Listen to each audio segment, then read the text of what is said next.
Dans cette vidéo, je vais te faire le point sur mon analyse Bitcoin et également Ethereum ainsi que sur 3 crypto-monnaies dont quasiment personne ne parle puisque tout le monde est plutôt focalisé sur les shitcoins en puissance actuellement et surtout tout le monde est dans l'espoir, tout le monde attend comme ça, reste bloqué devant son graphique à attendre que le Bitcoin casse par le haut. Malheureusement, si tu commences à être dans cette situation, voilà, recule, prendre l'air parce que tu vas pas y arriver, ça va être très très compliqué.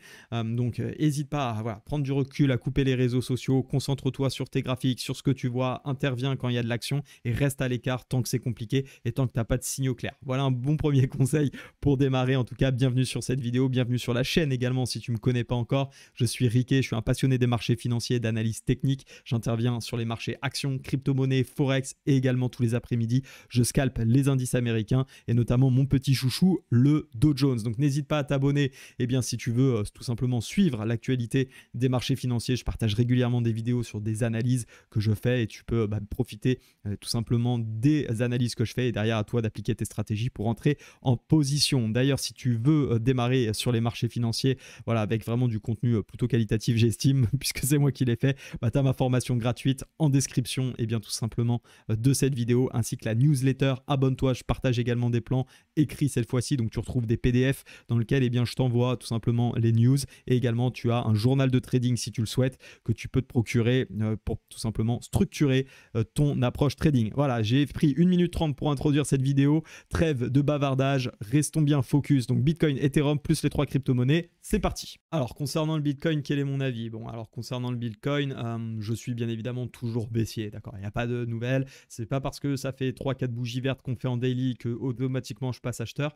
Moi ce que je regarde c'est qu'est-ce que me disent les graphiques de manière générale. Je t'invite toujours à dézoomer, toujours à considérer ce que tu t'es dit il y a une semaine. C'est pas parce que c'était il y a une semaine que tout devient faux. Parfois bien évidemment ça invalide les plans, ça je te l'accorde, mais sur le moyen long terme c'est pas 3 jours qui vont avoir changé ma vision, d'accord?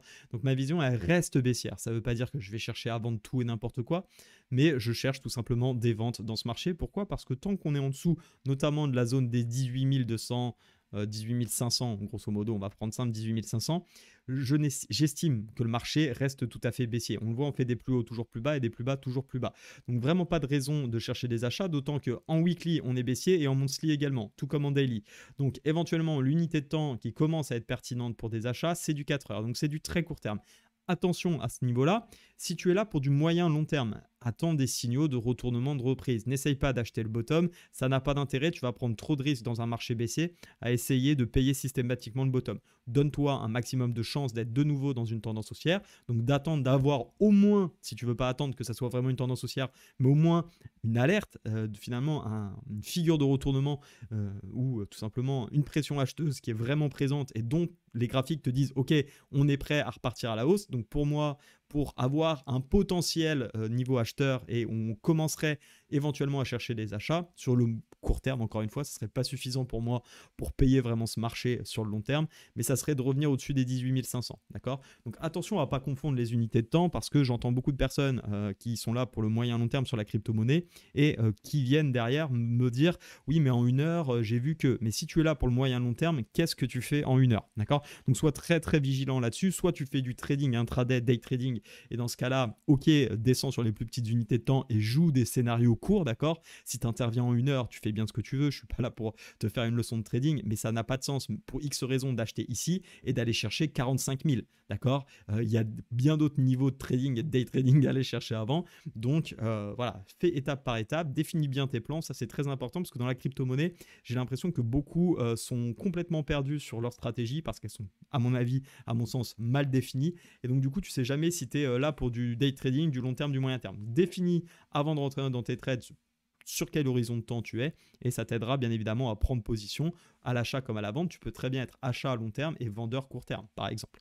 Donc pour revenir à notre étude graphique, ici on a une très jolie zone de polarité en 4 heures qui pour l'instant nous rejette. Donc nécessairement j'ai toujours envie de chercher des ventes dans ce marché parce que la tendance de fond est baissière, parce qu'en plus la zone de polarité ici me rejette et on a eu un très beau signal que j'avais commencé à partager hier tout simplement dans le live qui malheureusement a un petit peu bugué, mais le signal lui il n'a pas du tout bugué, bien au contraire, très belle configuration de chandelier japonais accompagné d'une très belle divergence à ce niveau-ci validée par cette bougie. ok.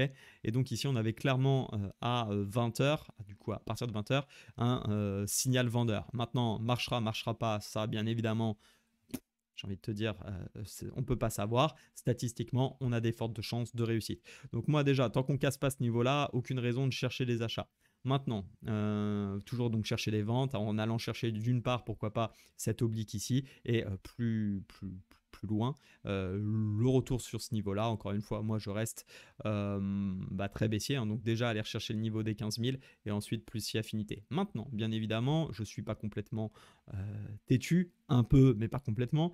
Et je suis tout à fait prêt à changer mon fusil d'épaule si le marché m'indique tout simplement comme quoi il est plutôt prêt à se retourner. Donc déjà, le premier signal qui va me faire arrêter de chercher des ventes, c'est si on casse cette zone. D'accord ? Si on casse cette zone, ici, j'arrête de chercher des ventes. Où est la prochaine zone sur laquelle je vais chercher des ventes ? Ça sera celle-ci. D'accord ? Jusque, grosso modo, entre les 18 500 et les 18 000, je vais chercher des signaux de vente. Hein, je ne vais pas vendre la zone pour vendre la zone. Je vais attendre un signal. Pourquoi ? Parce que c'est les derniers plus hauts et c'est surtout une zone sur laquelle on a déjà été rejeté par le passé. Okay, elle avait bien tenu ici en support. Support devient résistance. On a donc toutes les chances que cette zone agisse de nouveau en résistance. Donc ça, c'est très important à comprendre. Maintenant, si on casse cette zone et on casse également la zone des 18 500, alors là, c'est complètement différent. Parce que si vraiment on réintègre ici, je pense que je serai désormais beaucoup plus dans une optique d'achat, commencer en tout cas à trouver des signaux court terme acheteurs, parce que pour moi, il faut vraiment qu'on arrive à s'échapper de cette potentielle oblique. Je parle de potentiel parce que pour moi, il faut 3 points de contact pour valider une oblique. Donc ici, on va dire qu'elle est potentielle. Donc on voit aussi, tu vois, tout simplement qu'ici, on pourrait avoir une zone de convergence de résistance, donc la zone horizontale plus l'oblique, donc qui maximise les chances de rejet de cette zone. Pour autant, s'il y a plus d'acheteurs, d'un moment, il faut arrêter de se dire c'est le SMC, c'est la liquidité, c'est machin. Il y a un moment, la seule vérité, c'est soit il y a plus d'acheteurs, soit il y a plus de vendeurs. D'accord ? Tu dois retenir comme ça. Hein. Donc derrière, si on a une véritable cassure, donc bien sûr, il faut attendre les confirmations, parce que je suis tout à fait d'accord qu'on peut venir gratter de la liquidité. Ça, c'est pas le sujet. Hein. Je ne dis pas qu'on ne peut pas venir gratter de la liquidité, surtout dans des marchés crypto qui sont finalement plutôt volatiles. Et sur certaines cryptos où il y a très peu de volume d'échange, donc c'est toujours plus simple en plus de venir gratter la liquidité. Mais ce qu'il faut, c'est dès que tu as des confirmations, eh bien, il faut payer. Il faut arrêter de penser que c'est tout le temps la liquidité qui se fait gratter. Il y a plus d'acheteurs, tu as de la force, tu as des volumes, on y va, on prend les scénarios. Donc si on passe ce niveau ici des 18 500, eh bien 18 500, eh bien sûr qu'on se retrouve derrière l'oblique et au-dessus de cette résistance pour le moment, donc qui deviendrait support. Il faudra envisager, je pense, à mon sens, des scénarios acheteurs jusqu'à la zone des 21 000. Ça sera mon premier objectif sur lequel je chercherai plus à être acheteur une fois ce niveau-là. Une fois que c'est cassé, on va chercher le niveau des 24 000. Et si on s'échappe du niveau des 24 000, alors là, je pourrais commencer à, par contre, vraiment être très, très, très acheteur et essayer d'acheter tous les signaux d'achat, tout simplement. Je l'avais déjà dit, hein. Moi, c'est le niveau que j'attends qu'on casse pour commencer à devenir vraiment très haussier sur le Bitcoin. Alors, en tout cas, très haussier, de remettre ma casquette d'acheteur, mais c'est vraiment la zone que j'attends, les 24 500. Si jamais on revient chercher cette zone, alors oui, je vais commencer à vraiment plus du tout chercher de vente. Là, c'est clair et net et chercher que des achats. Donc voilà mon plan tout simplement Bitcoin. Ça ne change pas beaucoup d'habitude. Ça reste intéressant de bien différencier le moyen terme du court terme pour ne pas faire d'erreur. Je te propose donc d'aller derrière sur Ethereum qui se cache où le filou ? Eh bien, il est bien caché, donc on va aller le chercher par ici. Ethereum, hop, le voici, le voilà. Donc Ethereum, c'est plus ou moins la même chose. Bien évidemment, la tendance de fond, tu la connais, elle est baissière. Maintenant, ce qu'on a ici, c'est en daily, on a quand même un beau triangle ici de compression. On voit les prix complètement bloqués dans ce triangle et statistiquement, on a plus de chances de sortir par le bas. Statistiquement, très honnêtement, je le dis souvent aussi, je ne suis pas trop fan des triangles parce que j'estime que c'est un peu à l'appréciation de chacun. Certains, tu vois, vont avoir tracé d'abord le triangle comme ça, donc vont plus le considérer. D'autres vont le faire comme je viens de le faire. Il n'y a que 2 points de contact, donc en réalité, c'est pas super. À la rigueur, tu vois, je préfère ce support qui a 1, 2, 3, 4, 5, 6 points de contact. Je trouve que ce support oblique, bon, après, voilà, peu importe l'orientation, on va dire, mais au moins tient. Pour le moment, en tout cas, il tient. Il y a une vraie droite qui passe, il y a 6 points dessus, donc tant que ça tient, eh bien, j'ai pas forcément envie de chercher trop des ventes n'importe où. Là, on a une zone, hein, j'en ai déjà parlé de cette bougie de contrôle, ce que j'appelle bougie de contrôle, ça fait un peu plus de 2 mois qu'on est dedans maintenant, et tant qu'on ne s'échappe pas de cette zone, encore une fois, aucune raison de chercher, à mon sens, des achats sur Ethereum, d'autant plus qu'on a juste au-dessus de la tête, la zone des 1439. Également, on a cette potentielle oblique qui pourrait aussi nous repousser, tout comme on vient de le voir sur le Bitcoin. Donc le plan, il est assez simple. Si on a ici une configuration, un rejet, eh bien tout simplement de la zone des 1350 grosso modo, pour moi, il faut vendre pour aller rechercher une nouvelle fois au moins le bas de l'oblique, pardon. Donc là, on est plutôt sur du court terme, bien sûr, je parle court terme. Au moins aller chercher le bas de l'oblique, ok. Ou alors, eh bien, aller chercher beaucoup plus bas si tu as des objectifs plutôt moyen terme, de te dire que tout simplement, si on refuse ces jaunes, c'est pour aller plus bas. Moi, mon plan, ça serait plutôt de voir un rejet ici. Donc ça, c'est pas suffisant en termes de rejet, en termes de configuration. Il me faut vraiment quelque chose de plus. Pourquoi pas un M-top qui sera en train de se configurer, tu vois, ça pourrait être un poil plus intéressant. Je suis pas trop fan pour l'instant de la configuration, hein. Même de voir ça, ça serait pas assez pour moi, il en faut un peu plus, mais ça peut rester pertinent, tu vois, ça c'était bien plus intéressant. Ce qu'on avait eu ici, là c'était beaucoup plus intéressant, et on voit qu'on avait plus ou moins fait l'objectif, ça dépendait si tu sortais ou pas, puisqu'on n'est pas venu pour quelques points près, peu importe. Tout ça pour dire que ici pour l'instant je ne cherche pas d'achat tant qu'on ne casse pas. Si on casse, est-ce que je vais chercher des achats? Pour ma part, toujours pas, parce que comme je te l'ai dit, on a cette zone juste ici, et en réalité on est dans une tendance de fond. Je trouve que le risque ratio va pas être suffisamment intéressant, donc ça ne me plaît pas trop de chercher des achats. Ce qui pourrait par contre me permettre de faire des achats plus court terme, c'est si on casse cette oblique et cette résistance qui deviendrait support, et aller chercher cette fois-ci la prochaine zone aux 1600. Si on casse les 1600, tu as compris le schmilblick, on va chercher cette fois-ci la zone des 2000, d'accord? Et si jamais là on casse la zone des 2000 et qu'on casse aussi cette oblique, alors là je redeviens bien évidemment acheteur moyen terme sur le Bitcoin, parce que comme tu peux le voir, on aura tout simplement un super W qui retourne tout le mouvement, et là c'est une vraie structure de retournement, hein. Plus la structure elle est massive, plus la structure elle est grosse et elle est longue, plus on a eu une phase entre guillemets d'accumulation, et plus il y a de chances que bien, le mouvement haussier reparte, et donc là il faudra absolument se positionner à l'achat, ok. En tout cas plus chercher de vente, ça c'est sûr et certain pour moi. Donc voilà, tu as mes plans au niveau du Bitcoin et Ethereum. Maintenant on va passer à 3 crypto-monnaies que je trouve très très très intéressant, et la première c'est le BCH. Alors là tu vas te dire, donc c'est surprenant. Eh oui, c'est surprenant comme tu dis, le Bitcoin Cash, personne n'en parle, et pourtant les amis, et pourtant sur le dernier plus bas ici qu'on a fait, il est tout simplement en train de diverger, d'accord. Donc là déjà on a une divergence weekly qui est en train, je dis bien en train, d'être validée sur la bougie de cette semaine. Donc je ne vais pas rentrer n'importe comment, mais il est important de noter qu'on a une divergence RSI weekly, ce qui est quand même un signal relativement important. J'enlève ça parce que c'est absolument pas une oblique, c'était tout simplement pour visualiser comment te dire la divergence.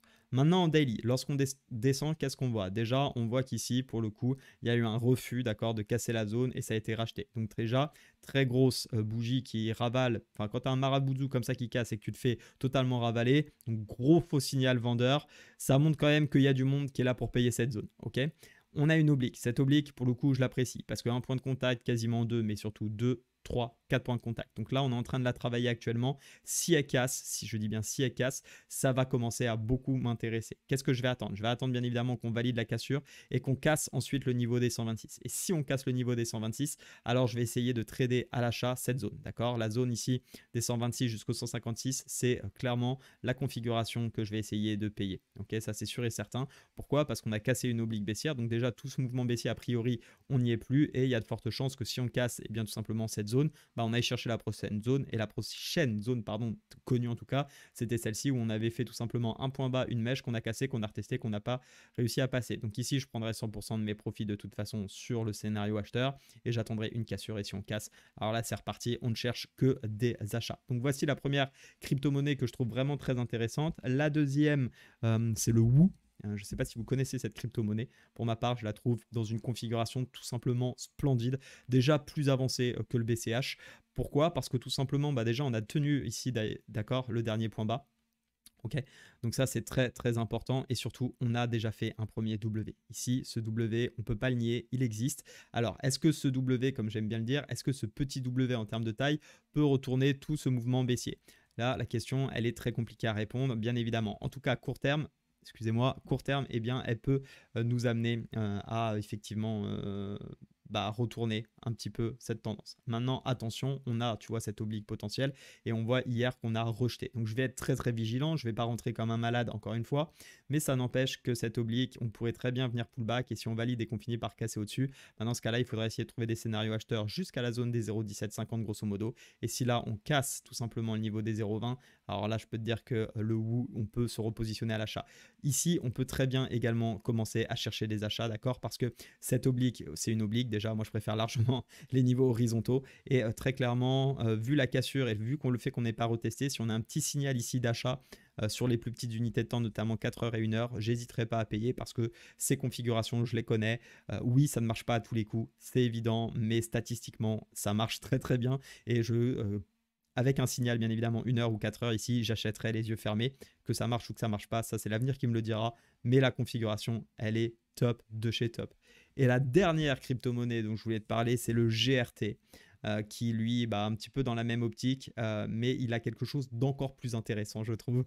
À chaque fois, c'est un peu plus intéressant. Pourquoi? Parce que, alors, pour le coup, lui, le signal, il n'est pas encore donné, et c'est aussi pour ça que c'est intéressant. C'est qu'on a vraiment une opportunité ici de réussir un très beau trade. Et là, je pense que je pourrais même être très clairement, hein, quand je vois ça, là, on a un petit W weekly. Alors, il est un peu serré, mais quand je vois ça, j'ai très envie de prendre une position, par contre, pour aller chercher de très beaux objectifs. Parce que si ici, on casse cette oblique. Et cette oblique, elle a déjà 3 points de contact, donc elle est validée. Et en plus, il y a une résistance horizontale.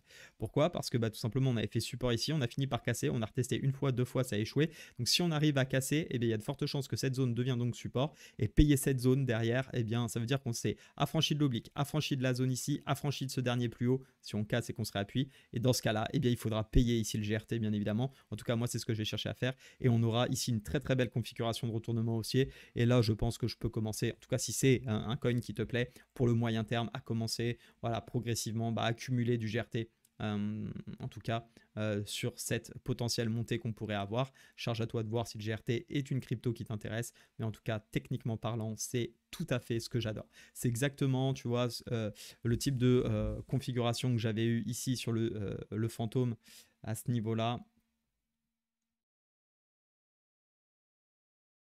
Alors attends, parce qu'il faut retrouver, hein, c'était dans le passé. Voilà, typiquement, alors c'était un peu différent parce qu'on n'avait pas eu un marché aussi baissier, bien évidemment, mais j'avais payé ici. C'était encore plus intéressant parce que le marché était haussier de base. Mais ici, j'avais payé sur le repli et j'ai vendu quelque chose par là, quelque chose comme ça, d'accord? Donc oui, c'est sûr, j'ai pas profité de tout ça, mais peu importe. Déjà, tu fais ça. Je peux te dire qu'en termes de pourcentage, alors bien évidemment, ça ne te dit pas ta position, mais quand tu fais déjà 10 x 10 sur le F fantôme, bon, t'es pas mécontent, hein. Il y a d'un moment, si tu sais pas vendre aussi, ça c'est un autre problème. Et j'avais fait la même chose sur le Luna, mais je pense que le Luna, on va pas le retrouver. Et Mana Decentraland, je crois que c'était la même configuration que j'avais acheté. Je suis pas là pour te montrer, je te rassure, hein, j'ai pris beaucoup de trades perdants dans la crypto, ça m'est arrivé. Mais en tout cas, quand je fais des x10, c'est sûr que ça couvre mes pertes. Je vais juste te montrer la configuration qui m'avait permis de faire à peu près le même type de signal qui était ici. Voilà. Donc on avait eu un W, d'accord, ici, et j'avais payé cette zone. Donc ok, j'ai eu un peu de drawdown, mais derrière, j'ai réussi à avoir l'explosion et j'avais vendu dans à peu près par ici. D'accord. Donc bien sûr, je ne vends jamais le top, hein, ça, de toute façon, c'est pas possible. Enfin, ça peut arriver, mais c'est rare. Mais techniquement, en tout cas, ça m'a permis au moins de profiter, tu vois, de cette impulsion qui m'a permis de faire un petit x3 sur la position que j'avais en termes de risque ratio. Je sais plus combien ça faisait, c'était plutôt intéressant. Ok. D'ailleurs, j'en profite, j'avais même pas vu, mais le mana est plutôt intéressant. Pourquoi? Parce qu'il a divergé sous sa zone ici. Voilà, hein, j'ai bien fait de venir dessus. Si ça t'intéresse, en tout cas, il a fait une très jolie divergence. Alors maintenant, il va falloir attendre une configuration parce que bien évidemment, je ne vais pas rentrer dans une accélération telle que celle-ci. Surtout qu'on est sur résistance, on le voit bien. J'en profite pour te faire une 4e crypto. Mais par contre, si on commence à avoir quelque chose de ce type, ça peut être très intéressant. Les chartistes comprendront. Ok les amis, donc voilà pour un petit peu le point crypto. J'ai essayé de faire une vidéo un peu complète. Je suis pas mal pris en ce moment. Il y a énormément de choses qui arrivent sur la chaîne et en dehors de la chaîne, toujours pour vous aider un peu plus dans l'accompagnement. Donc je te rappelle, n'hésite pas à aller en description de cette vidéo. Tu retrouves les liens pour tout simplement télécharger la formation gratuite, également pour t'inscrire à la newsletter. Si tu le souhaites, je fais du coaching avec grand plaisir pour t'aider et t'accompagner. Et puis je te dis à très vite sur les marchés. Ciao!